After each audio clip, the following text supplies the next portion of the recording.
And it's now time for the talk of the day.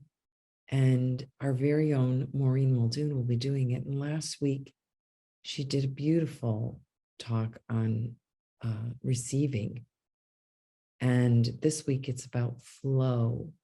So I'm going to just flow right over to you, Maureen, and we'll begin our talk.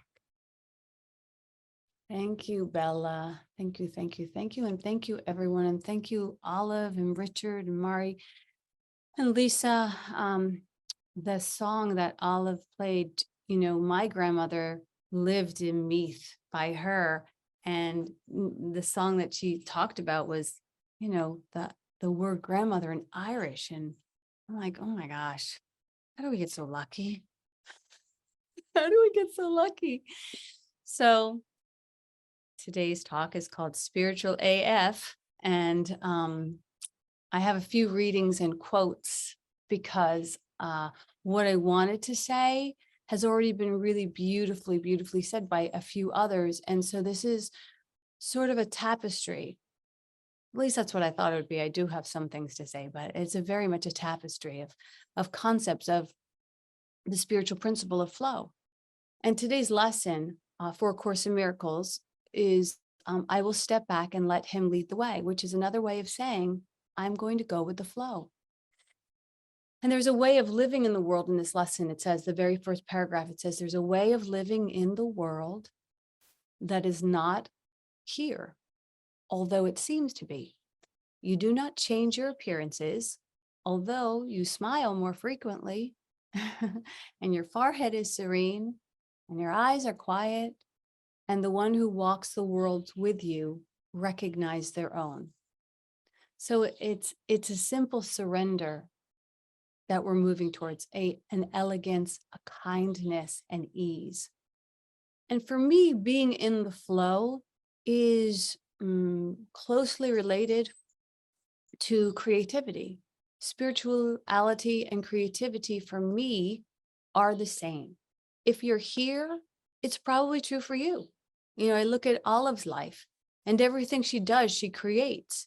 And this is, spirituality is just creativity that remembered who's really holding the paintbrush. And creativity is just spirituality in action. There's a quote that I found by Robert Henri that says, the object isn't to make art, it's to be in that wonderful state which makes art inevitable.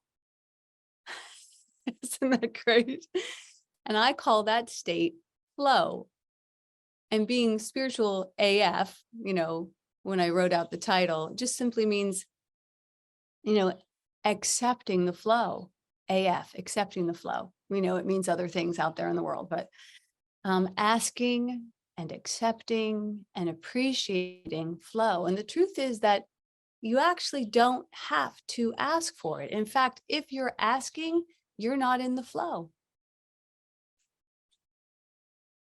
But we'll get to that. The acronym FLOW, fearlessly liberating our will, our way, our wealth, our wisdom to a higher power that knows our greater good. That inevitable state of creativity that Robert Henri was speaking of is the same promises that are made in A Course in Miracles. Because though many different philosophies and theologies speak truth, when they speak absolute truth, it's all the same. So all paths lead to the same place. So you'll hear this in Baha'i, and you'll hear it in Course in Miracles, and you hear it in creativity, and you'll go, oh, it's the same. So A Course says that the self that God created needs nothing. It's forever complete, safe and loved and loving. It seeks to share rather than to get, to extend rather than project. It has no needs and wants to join with others out of a mutual awareness of abundance. And that has got to be one of my favorite lines in A Course in Miracles, wanting to join with others out of a mutual awareness of abundance. That is flow. And this statement is in the very beginning of A Course in Miracles. It's in the preface. So it's like right up front. And, it explains that the idea of need is actually an illusion. And that need is more or less this kind of toxic state of insanity. And that when you feel that you are in need, that this need, and if you chase this need and speak to this need and live in this need, it will cost you everything. Does a tree need? No, it's rooted in this moment. It reaches with all that it has to the light. And in the awareness of this untainted faith, it's provided and it blesses. That's what we call mutual awareness of abundance. I'm provided for and I bless. When you're in your optimal state, you live in that vibration. I am provided for and all I do blesses all that I am. But I don't have to activate these provisions. They just happen. And I don't have to take pride in how I bless others because that's just the scent that can't help but leave the flower. So what comes to me and what comes through me is actually none of my business. I'm just in the flow. The tree seems to provide a home for the birds. The tree seems to provide a shady place for lovers to make out. The tree seems to provide a place for children to climb, and yet it doesn't do anything. It doesn't work at giving shade. It doesn't make itself more of a worthy home for birds. It doesn't, help the children to climb. It does nothing. It doesn't set out to do anything. It just happens because that God that provides the tree also provides for me and also provides for all. We need do nothing. This is what the Course says. We need do nothing. We need just simply sit, wait, and judge not. Now, that doesn't mean that you're going to become completely complacent, because look at Olive as an example. She is like a vortex of creativity. We couldn't list her resume if we wanted to. You know what I mean? She's not, but she's sitting, she's waiting, she's judging not, she's allowing herself to be a channel, she's allowing herself to be guided. And when you let go of everything you think you know, then you can actually hear. So we sit and we wait and we judge not, unless we don't do that, unless we don't have a tolerance for savoring. And instead we want to run to no place, to do nothing, and run as fast as you can because you have no time. That's what it looks like for a lot of people, running nowhere to do nothing really quickly because you have no time is the definition of insanity. And all along, heaven whispers, shh, like, just listen, just listen, just listen. And if you think you're listening, then just wait and listen. You're forever complete. You're forever safe. You're forever loved and loving. You are no less than the trees, designed to share instead of get, extend instead of project. And when we begin to accept this, there will be nothing left to do but join with others out of a mutual awareness of abundance. And this state comes when we give up this conforming and this consuming and begin to activate creating. So what are some criteria for that environment that Robert Henri spoke of that is just able to create that creative environment, that creative supportive space? It seems like that the elimination of clutter of any kind, because clutter can be a detriment to creativity. We have become so immersed in our clutter. Like, people have houses and then they have storages to hold all of this other stuff. We have more shoes in our, closets than we'll ever be able to wear, more books in our libraries than we'll ever be able to read. It's okay, but I'm just, just kind of notice just the basic level of clutter. And then you have clutter on top of that clutter. Not you, but people. And so there's clutter in our spaces, clutter in our minds, clutter in our bodies, clutter in our closets. And all of this is a reflection of the clutter in our minds. So clearing is an important criteria for creative flow. And that means to activate this listening. So Liliana sent me this reading this morning that really struck a chord with me because it spoke about this person, this woman who was in a cabin, and I'm in a cabin right now by a lake, and her name is Jane Brock, and she wrote this book called The Social History. Silence is called Silence, A Social History of one of the least understood elements of our lives, silence. So this is what she says. Now, at times I wonder when I left behind in silence what I lost in my accommodations to the world. Even so, the winter on the island stays with me, sometimes during a harried day or a time of overwhelming obligations when silence feels more difficult to reach than the other side of the globe. I remind myself of the house, the cabin by the lake, and I can still conjure the feeling of space around me, especially around my ears. And I have felt something similar, the enclosed expansion, the enclosed expansiveness allowed by austerity. I know one thing for certain, silence will not present itself unbidden amid the noise of the world. I love that line. Silence will not present itself unbidden amid the noise of the world. If I want it, I have to make space for it. And there is always a choice to make that space. Although we say, I don't have time, I don't have time, I don't have time.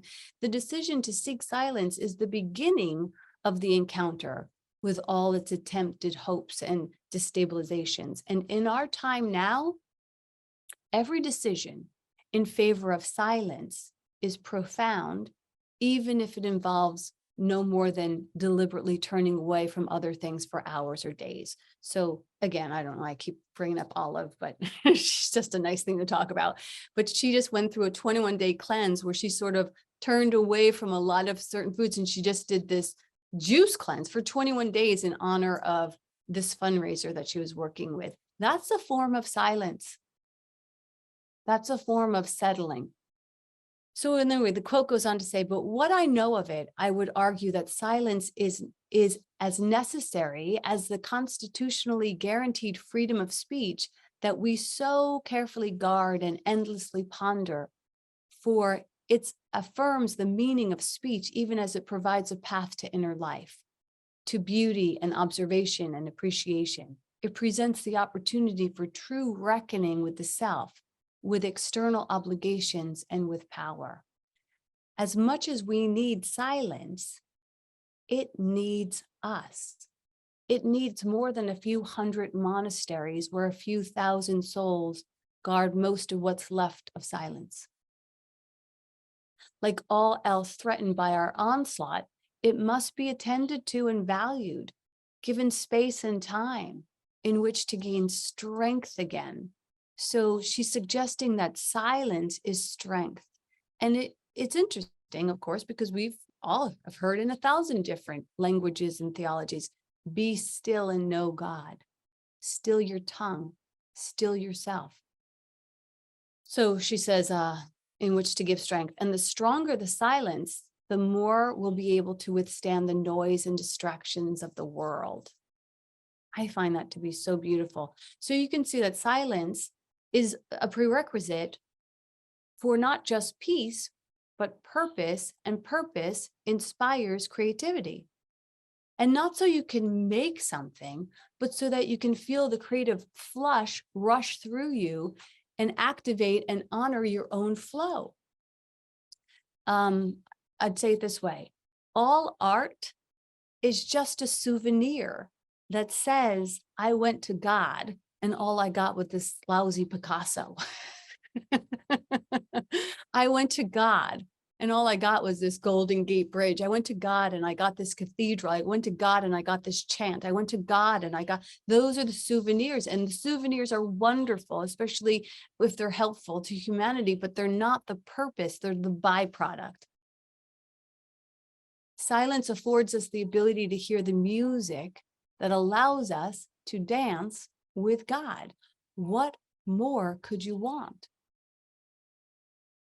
You can't capture or contain that dance.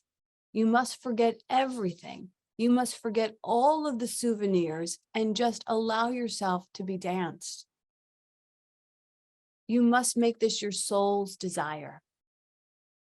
A desire to create is also a useful criteria when people tend to confirm or consume too much rather than create.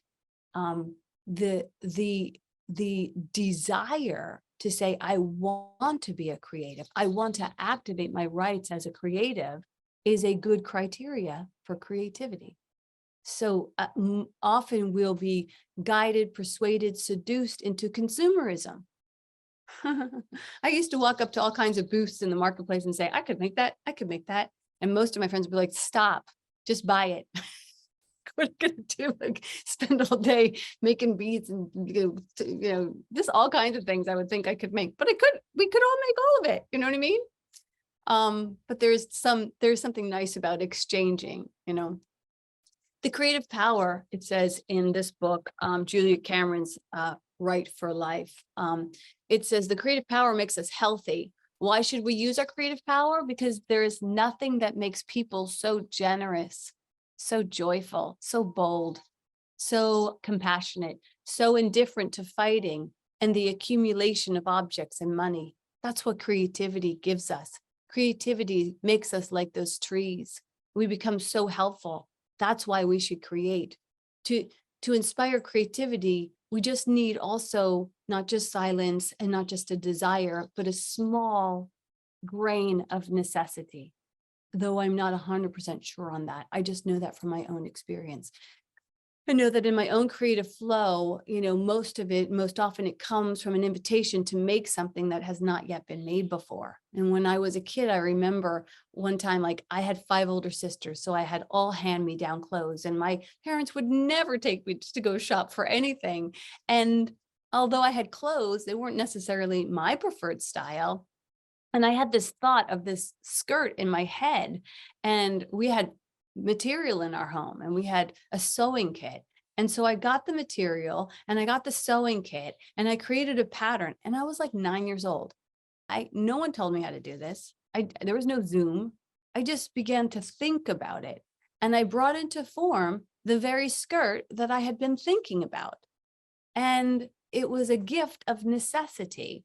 Now, the funny thing is, I'll tell you that I don't think I ever actually wore the skirt. It wasn't the fact that I could wear it. It was the joy that I could see it and then I could create it. That was magic. It happened again once with my son. As a kid, he wanted to be a model. And he said, Mom, I want to be a model. And I was like, yes. My stage mother woke up. I was like, yes, one of my kids want to join the circus with me. I know how to do this. I was so excited that he wanted to come into the industry at any phase or stage of it. And so I said, great, we're going to get you pictures. And so he got him pictures. And I said, no, okay, now we're going to go to an agent. You're going to go on auditions. And he looked at me like I was crazy. And he said, why? And I said, well, you want to be a model. So, and he looked at me like I was crazy again. And he said, I already am a model. Don't you see my pictures? See, he just wanted the experience. I, the egoic member in my body, wanted to validate the experience by monetizing it. That's not necessarily what we want to do all the time. I mean, it doesn't necessarily mean that it's the only way to validate your craft is not through monetizing it. It's good when that happens. It's good to be able to have that good that you create, like Olive creating this music and creating this, food, that it returns to her in the form of finance. It's wonderful when that happens, but it's really hard, actually, I find, to put a value on it. And I had this woman come to me this past week to perform a service for her. And it's really nice. I notice when at Speakeasy, we have a scale. So you could pay this or you could pay that. I don't know what value it is to you. I know what value it is to me, but I don't want to project that onto you. And when I do that, people always pay more. I don't know if you've had that experience, but I had this one woman come to me recently to do a service for her. And I told her the scale, And she said, I want to pay you twice as much. And I was like, that's a lot of money. And she said, you're worth it. And I was like, well, I'm sure glad I didn't have a hard and fast amount. But can we be brave enough to have that kind of faith? To trust the divine flow is going to return to us multiplied abundantly? Or are we getting, grabbing, grasping, demanding, our supply? Rilke says, and this is one of my favorite books to read every summer, Letter to a Young Poet by Rilke.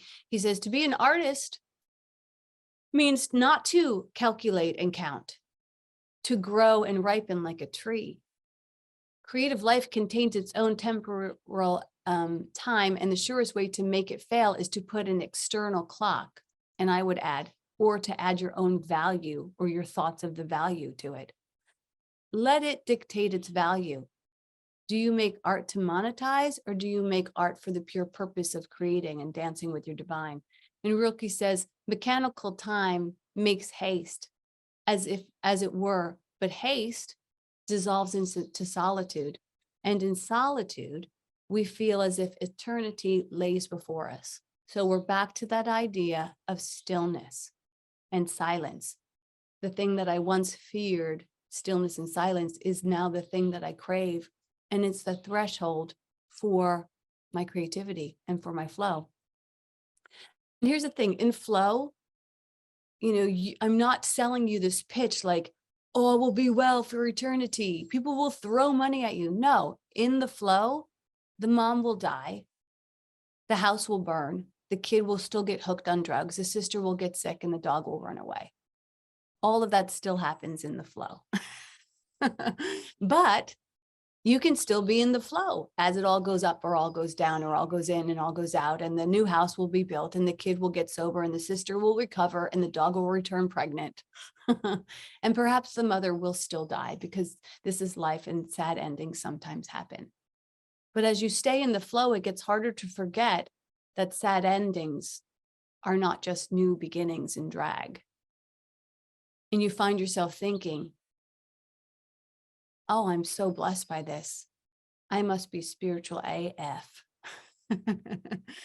Jody Murphy gave us this poem this past week when one of the moms showed up explaining that her son had transitioned, her son, Johnny, Barb Curl's son, Johnny, who we've been praying for a long time.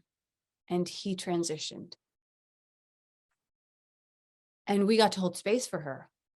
We stayed in the flow with her and we got to hold space as we watched this new idea move into our conversation.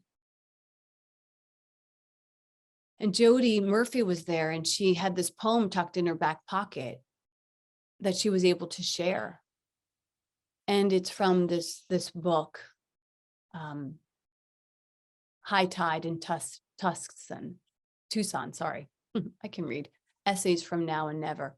And it goes like this: every one of us is called upon, perhaps many times, to start a new life.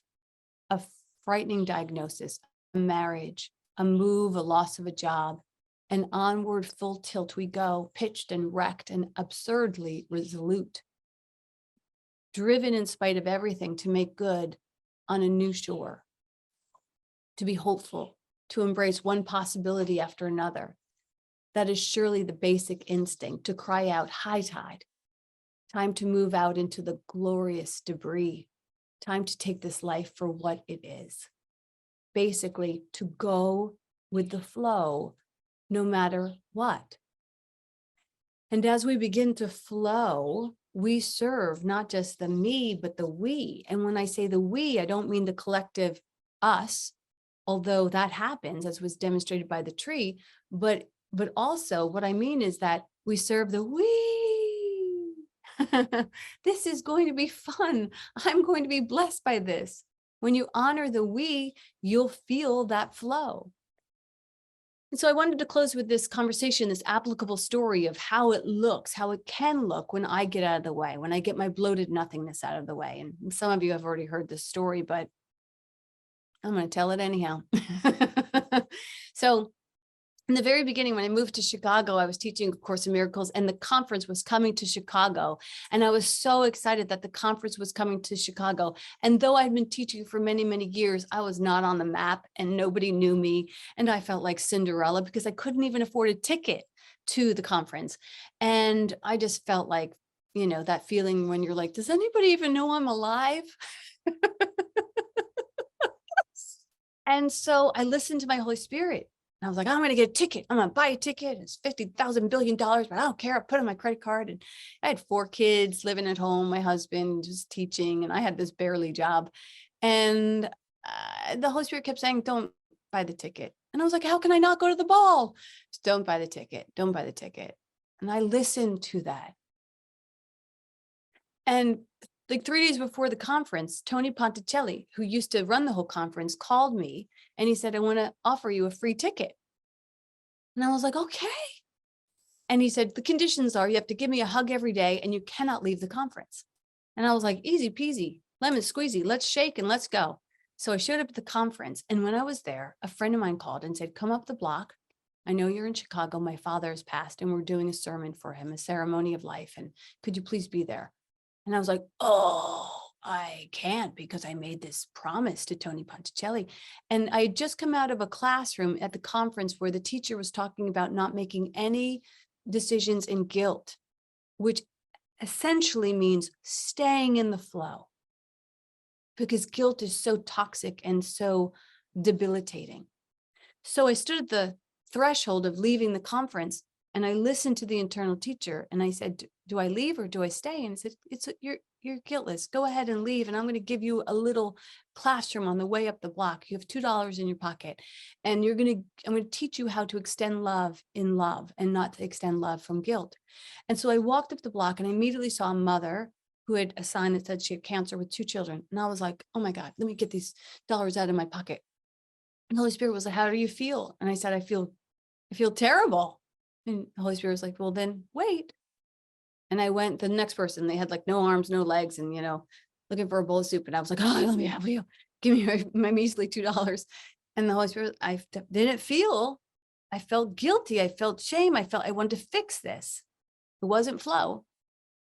And this was an experiment, so I was willing to play. Then I got to this group of young men and they told me they were gangbangers and they told me if I didn't give them their money that they would open my purse and take it from me. But they were so funny and they were doing stand-up and they were doing these flips and they were getting everybody riled up. And I was so enamored by them that I didn't even open my purse. The dollars just floated out of my pocket and into their trousers. I remember it happening. I couldn't have given them enough money. And I was like, oh, okay, I feel the difference. I went to, and at the time I was working with Under Earners Anonymous because I was an under earner. And obviously I couldn't afford a ticket to the conference. And I went to the the ceremony for this man's life. And I learned a few things that I might not have learned at the conference. And then I went into the store to smell perfume. I had no money on me. And I was there to smell this perfume because I was in Under Earners Anonymous and my sponsor had asked me to write out everything that I thought I would like to experience in this life. And I was like, okay. And I wrote I would like to have a spiritual community of my own. I would like to ride my bike to work. I would like to, these things that my heart was asking me. And he said, this is too small. You need to ask for more. And so I said, okay, I would like a lifetime supply of Joe Malone perfume. It seems ridiculous, but he was asking me to play. And so I played. So I go into the store to smell the Joe Malone perfume. And there's a woman behind the counter and she's crying. And I said, are you okay? And she said, oh, my sister has cancer and my kids are driving me crazy. And I said, don't worry about it. I had cancer. My husband had cancer. Everybody has cancer. It's no big thing. She started laughing and we started talking and she started laughing and we started talking and she started laughing. And every time she would reach under the counter and pull up a handful of Joe Malone perfume samples and another handful of Joe Malone perfume samples and another handful. And I left there. I still have samples to this day and I'm not dead yet. So I actually have a lifetime supply of Joe Malone perfume. So I leave there and I start to work with the flow. I start to actually trust the flow. And the next conference comes around. And I don't just get a free ticket, but I get invited to speak there. And I'm like, wow, this is awesome. So I go out there with my two girlfriends. We're going to go out to the conference this time it's in Northern California. And oh, it's so great that we're going out to California. We're going to go down the coast and we're going to see the redwood forest. We're going to see all of these things. We have big, big plans, but nobody actually does anything. So we don't hire a car and we don't find an Airbnb. We don't do anything. We just talk about it.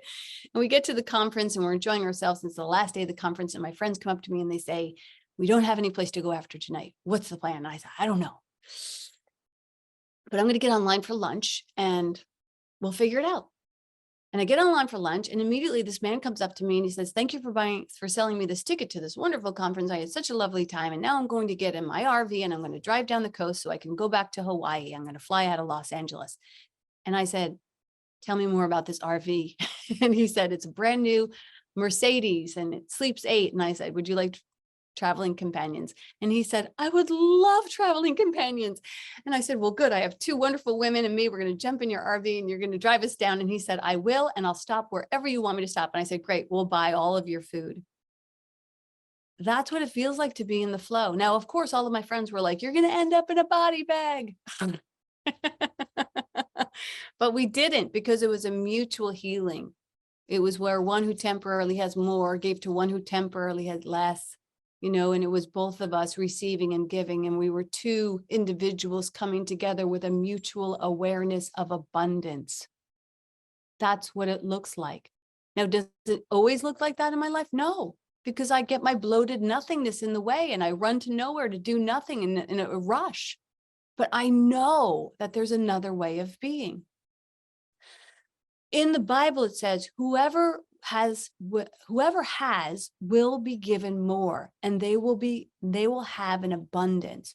Whoever does not have, even what they have will be taken from them. So when I ask you, do you have money? Do you have time?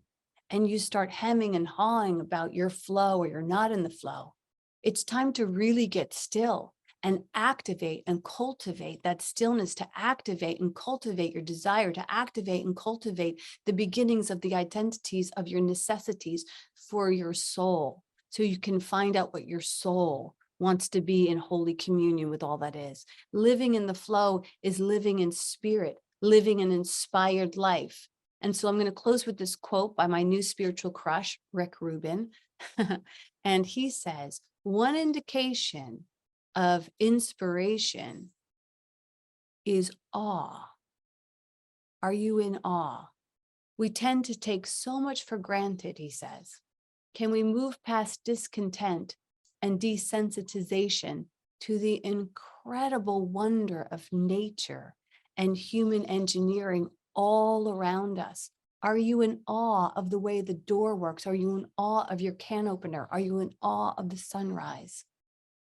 Most of what we see in the world holds the potential to inspire astonishment if looked at from a less jaded perspective.